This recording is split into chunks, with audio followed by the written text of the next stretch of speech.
If you've been having any trouble defeating the Moon Lord at the end of Terraria, have no fear. I might be one of the worst players of Terraria. I'm just not great at the combat. I tend to lose the mouse. I'm not very good at the bullet hell stuff, all the dodging. But I've developed a way that you can consistently beat the Moon Lord. It just requires a bit of patience and preparation. You're going to have to gear up pretty heavily, but here's how you do it.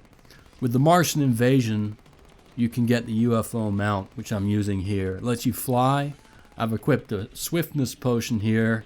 I want to say that boosts your speed even while mounted, but either way, I'm just flying consistently through the air to the left and moving up and down, and it works really well in terms of minimizing the amount of contact with damage.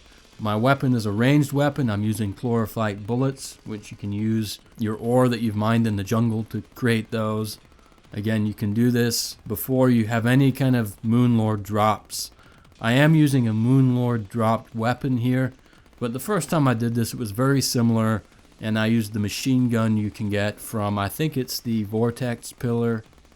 If you go to the wiki, I want to say it's the Vortex Beater. At any rate, there are a lot of powerful machine guns that you can use chlorophyte bullets with. They're great, they home in on the target. In this fight, they were going off screen to the right and hitting the unseen right hand just fine. All of my accessories, I spent a lot of money reforging them to give me the warding boost. That's +4 defense for each item. I'm wearing beetle armor, which you can craft as soon as you start beating the golem in the jungle temple. And that's really about it. I do have a minion, the Stardust Dragon, but I don't think it really makes too much of a difference. Now, if you watch this fight once again, you'll see what I've been talking about. You just fly consistently to the left, move in a sinusoidal curve up and down. It works pretty well to dodge most of these attacks. And if you've been tracking my life bar, I know I've got high defense, but I really wasn't getting hit very much. In terms of anything else I was using for this fight, I made sure to fight it at night because I have an accessory that gives me werewolf form. As well as that, I was using the Iron Skin Potion and, as I mentioned, the Swiftness Potion just to give me every little edge I could get. I know there are other potions out there, and you can certainly use those too if you feel more comfortable that way.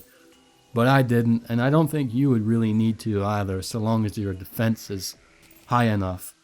With all the warding accessories and with the beetle armor, my defense was really nice and high. I may have gotten a little lucky in this fight, but not really. It's going to be pretty much the same thing every time. So there you have it.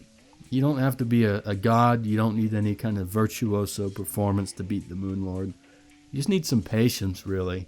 If you check out my Ocean Grinder video, you'll see how you can get a lot of gold to use towards reforging if you haven't done that before. But that's the long and short of it. Thanks for watching.